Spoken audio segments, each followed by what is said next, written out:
बच्चों, तो हमने अपनी प्रीवियस वीडियो में पढ़ा था मोल कंसेप्ट्स के बारे में। उसमें हम पढ़ा था एटॉमिक मासेस, मॉलिक्यूलर मासेस और मोलर मास क्या होता है। 1 मोल होता है 6.022 × 10⁻23 के इक्वल, और 1 मोल ऑफ गैस है स्टैंडर्ड टेम्परेचर प्रेशर कितना होता है 22.4 लीटर होता है उसका वॉल्यूम, उस गैस का वॉल्यूम। ये चीजें हमने पढ़ी थी। ये न्यूमेरिकल सोल्व करने से पहले वो वीडियो एक बार जरूर देख लेना, मेरी प्रीवियस वीडियो है मोल कंसेप्ट के नाम से। तो अब हम इस वीडियो में करेंगे उस मोल कंसेप्ट से रिलेटेड क्वेश्चंस करने से पहले एक ये फॉर्मूला अपनी कॉपीज में नोट डाउन कर लो। ये इंपॉर्टेंट फॉर्मूला, ये आपका आगे तक यूज होता रहेगा, आपकी बड़ी क्लासों में भी यूज होता रहेगा। ये क्या है, नंबर ऑफ मोल्स। हमारे पास कितने मोल्स हैं वो कैसे निकालेंगे हम, गिवन मास ओवर मोलर मास, जितना हमें मास दिया हुआ है और मोलर मास जो हमने पढ़ा था प्रीवियस वीडियो में, मोलर मास। ठीक है, मतलब 1 मोल का जो मास होगा मोलर मास वो। अब हम शुरू करते हैं क्वेश्चन, उससे आपको क्लियर हो जाएगा, मोल कंसेप्ट अच्छे से क्लियर हो जाएगा। तो एक एक क्वेश्चन ध्यान से देखना और अपनी कॉपी में नोट डाउन करते रहना। First part, calculate the number of moles and number of molecules. पहला है नंबर ऑफ मॉलिक्यूल्स या एटम्स। पहला है 9 gram of aluminium, 9 gram of aluminium. अब एल्यूमिनियम हमारे पास क्या है, एक एटम है। हमें 9 ग्राम ऑफ एल्यूमिनियम के नंबर ऑफ मोल निकालने, मतलब इसमें 9 ग्राम के अंदर कितने मोल्स हैं वो निकालने। तो हमारे पास फॉर्मूला है नंबर ऑफ मोल्स निकालने का।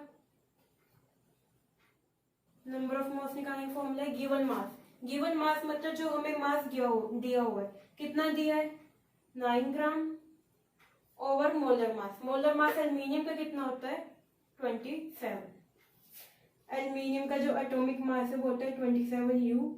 फिर ऐसे हमारे पास क्या हो जाएगा, एल्यूमिनियम का मोलर मास हो जाएगा 27 ग्राम। ये या तो आपको पेपर में गिवन होगा या फिर ये इतना भी बड़ा नहीं, आप याद भी कर सकते हो इसे। जैसे ऑक्सीजन का 16 है, हाइड्रोजन का 1 है, कार्बन का 12 है, ऐसे एल्यूमिनियम का मोलर मास 27 ग्राम है। तो 27 ग्राम। इसे सॉल्व करें तो हमारे पास आ गया 1/3 मीन 0.33 मोल्स। मतलब हमारे पास 9 ग्राम एल्यूमिनियम में कितने मोल्स ऑफ एल्यूमिनियम है, 0.33 मोल्स ऑफ एल्यूमिनियम। सिंपल सा था, बस एक फॉर्मूला लगाओ और आपका न्यूमेरिकल सॉल्व हो जाएगा। अगला हम क्वेश्चन ले तो हमारे पास क्या है, अब इसमें हमें निकालना है नंबर ऑफ एटम्स भी निकालने हैं। ये मॉलिक्यूल नहीं है, ये एटम है ना, तो हमें क्या निकालना है, नंबर ऑफ एटम्स। इसमें कितने एटम्स हैं 0.33 मोल है। अब 0.33 मोल में कितने एटम है वो निकालना है। तो हमारे पास हमने पढ़ा हुआ है कि क्या है, 1 मोल में कितने होते हैं,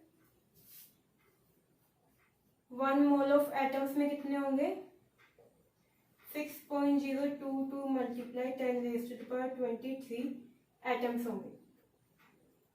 1 मोल में इतने होंगे, तो 0.33 मोल में कितने होंगे 6.022 मल्टीप्लाई 10⁻23 मल्टीप्लाई 0.33 एटम्स होंगे। अब इसे सोल्व कर लो, सोल्व करके आपके पास जो आंसर आएगा वो होगा कि इस मोल में कितने हमारे पास एटम्स आ रहे हैं। इसे सोल्व करके आंसर कमेंट सेक्शन में लिखना, फिर मैं देखती हूँ कि आपका सही है या गलत। ठीक है, बस कुछ नहीं करना, इसे इन दोनों को मल्टीप्लाई कर दो, इन दोनों को मल्टीप्लाई कर दो, ये पावर में ये तो ऐसे ही रहने दो। इन दोनों को मल्टीप्लाई करके आप आंसर लिख लेना यहाँ पे। तो हो गया हमारे पास फर्स्ट पार्ट हमारा हो गया। हमने इसमें नंबर ऑफ मोल्स भी निकाल लिए और नंबर ऑफ एटम्स भी हमारे पास निकल गए। सेकंड पार्ट देखते हैं। सेकंड पार्ट क्या कह रहा है कि हमारे पास 22 ग्राम कार्बन डाइऑक्साइड है, 22 ग्राम ऑफ CO2 है, 22 ग्राम कार्बन डाइऑक्साइड है। अब हम इसमें निकालने हैं नंबर ऑफ मोल्स और उसके बाद नंबर ऑफ मॉलिक्यूल्स।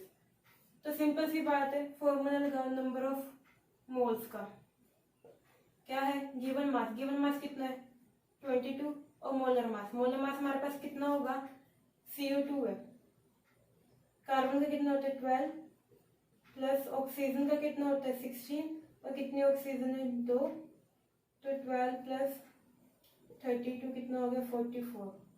तो हमारे पास मोलर मास कार्बन डाइऑक्साइड का कितना है 44 ग्राम और गिवन मास कितना है 22 ग्राम। ये हो गया हमारे पास 1/2 इक्वल टू 0.5 मोल्स। मतलब हमारे पास 22 ग्राम कार्बन डाइऑक्साइड में कितने मोल्स हैं 0.5 मोल्स हैं। हमारे पास मोल्स निकल गया। अब हमें क्या निकालना है नंबर ऑफ मॉलिक्यूल्स। हमारे पास 0.5 मोल्स में कितने मॉलिक्यूल्स हैं ये निकालना है। तो हमारे पास गिवन है ये आपको याद होना चाहिए कि 1 मोल में 1 मोल ऑफ CO2 मॉलिक्यूल्स, 1 मोल में कितना होता है 6.022 मल्टीप्लाई 10⁻23 CO2 मॉलिक्यूल्स। 1 मोल में हमारे पास इतने CO2 मॉलिक्यूल्स होंगे। तो 0.5 मोल्स में कितने होंगे और CO2 molecule is equals to, so it's 1 mole of CO2 equals to इतने molecule और 0.5 mole of CO2 is equals to 6.022 multiply 10⁻23 multiply 0.5। अब इसे सोल्व करके हमारे पास आ जाता है 3.011 मल्टीप्लाई 10⁻23 नंबर ऑफ मॉलिक्यूल्स। मतलब हमारे पास 22 ग्राम CO2 में क्या है 0.5 मोल्स हैं और 3.011 मल्टीप्लाई 10⁻23 नंबर ऑफ मॉलिक्यूल्स है। यही दो चीजें निकालनी थी, हमने निकाल दी। अब अगला क्वेश्चन थोड़ा ध्यान से देखना, वो इनसे अलग है। अब थर्ड पार्ट क्या कहता है कि हमारे पास 44.8 लीटर ऑफ CO2 गैस है। CO2 गैस है जिसका वॉल्यूम कितना है 44.8 litre at standard temperature pressure. तो हमने अपनी पुरानी वीडियो में पढ़ा था कि क्या होता है 1 mole of gas at standard temperature pressure कितनी होती है 22.4 लीटर। ठीक है ना। मतलब अगर हमारे पास 22.4 लीटर ऑफ गैस है तो वो कितनी है 1 मोल। फिर अगर 1 लीटर ऑफ गैस होगी तो वो किसके इक्वल होगी 1/22.4 मोल्स के इक्वल।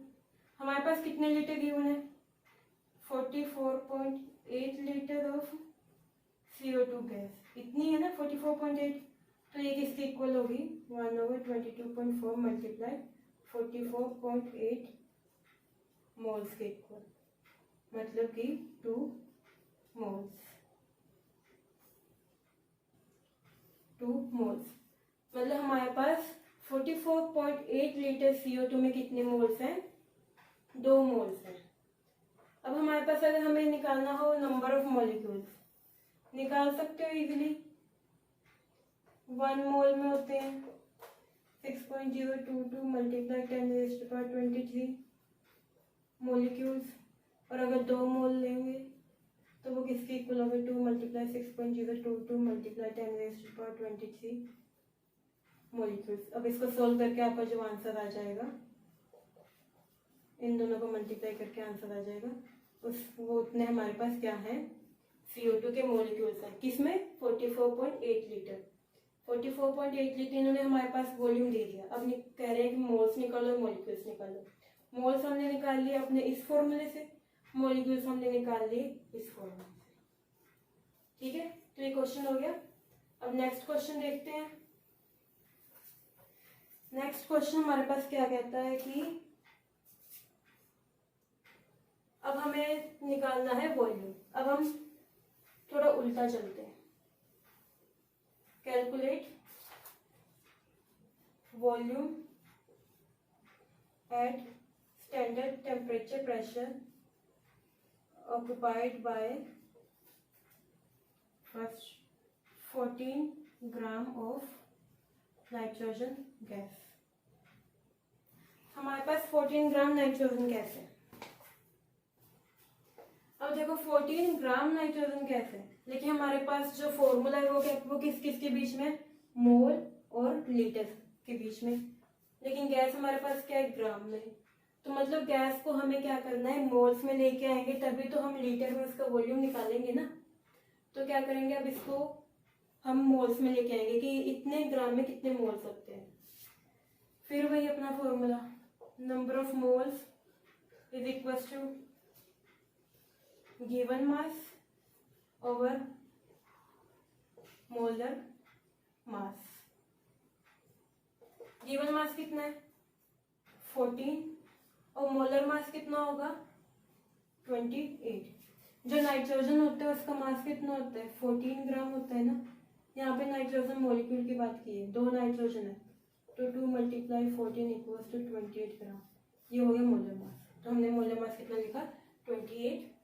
अब इसको सोल्व करके हमारे पास क्या आ गया, 1/2 मोल्स।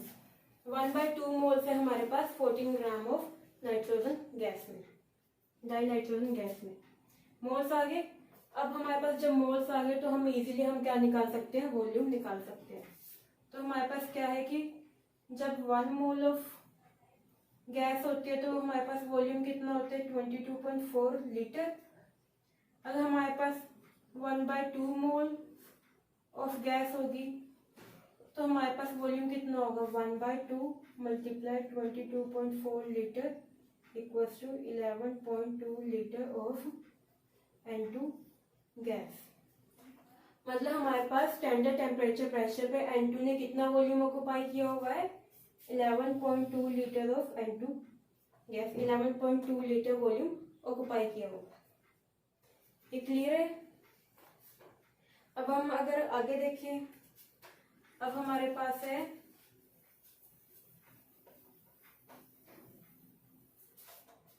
सेकंड पार्ट, कहता है कि वॉल्यूम निकालो और हमारे पास मोल्स गिवन है 1.5 मोल्स ऑफ CO2। CO2 के 1.5 मोल्स है, बताओ 1.5 मोल कितना वॉल्यूम ऑक्युपाई कर सकते हैं। तो ये भी हमारे पास सिंपल है, इसमें क्या करना है हमारे पास, ये तो सिंपल फॉर्मूला ही लगेगा। 1 मोल ऑफ CO2 गैस हो तो वो कितना वॉल्यूम ऑक्युपाई करती है, 22.4 litre. 1.5 mole of CO2 gas हो तो वो कितना करेगी, 1.5 × 22.4, तो हमारे पास कितना आ जाएगा, 33.6 लीटर। इतना क्या करेगी, वो वॉल्यूम ऑक्युपाई करेगी इसे सॉल्व करने के बाद। ये तो सिंपल ही था। अब इससे थोड़ा अलग हटके करते हैं क्वेश्चन। इस क्वेश्चन में भी हमें क्या करना है, वॉल्यूम निकालना है, और हमारे पास गिवन है 10⁻21 मोलिक्यूल्स ऑफ ऑक्सीजन गैस। हमारे पास ऑक्सीजन गैस है जिसके हमारे पास गिवन है मॉलिक्यूल्स। अब देखो वॉल्यूम और मॉलिक्यूल्स के बीच का तो हमें कोई रिलेशन पता नहीं है, हमें पता है वॉल्यूम और मोल्स के बीच का रिलेशन। तो अब हम क्या करेंगे, इन मॉलिक्यूल्स को हम मोल में कन्वर्ट करेंगे। तो हमारे पास क्या होता है, जो 1 मोल होता है वो होता है 6.022 × 10⁻23 मॉलिक्यूल्स के इक्वल। मतलब अगर हमारे पास 1 मॉलिक्यूल है तो उसमें कितने मोल है, 1 / 6.022 × 10⁻23 मोल्स। अगर हमारे पास 1 मॉलिक्यूल है तो उसमें कितने मोल्स हैं, 1 / 6.022 × 10⁻23। हमारे पास मॉलिक्यूल्स कितने गिवन है, 10⁻21। तो अगर 10⁻21 मॉलिक्यूल्स गिवन है तो हमारे पास कितने मोल्स होंगे, 1 / 6.022 × 10⁻23 × 10⁻21 मोल्स होंगे। अगर इसे हम सॉल्व करें तो हमारे पास आ जाएगा, इन्हें काटा ऊपर गया, 10⁻2 डिवाइडेड बाय 6.022 मल्टीप्लाई 10⁻23 मोल्स आ गए। मतलब हमारे पास 10.21 मॉलिक्यूल्स हैं, तो उसमें हमारे पास कितने मोल्स हैं? इतने। अब मोल्स आ गए तो हम इजीली क्या निकाल सकते हैं? अपना वॉल्यूम निकाल सकते हैं। क्या है हमारे पास? अगर 1 मोल हो तो वॉल्यूम होता है 22.4 लीटर। अब हमारे पास मोल्स देखो इतने हैं, इसे ऊपर साफ कर देते हैं। मोल्स हमारे पास कितने हैं? 10⁻² डिवाइडेड बाय 6.022 मल्टीप्लाई 10⁻23 मोल्स होंगे। तो हमारे पास वॉल्यूम कितना होगा? 22.4 मल्टीप्लाई 10⁻1 मोल में इतने होंगे, तो इतने मोल में कितने होंगे? -2 डिवाइडेड बाय 6.022 मल्टीप्लाई 10⁻23। और अगर इसे हम सोल्व करें तो हमारे पास आंसर आता है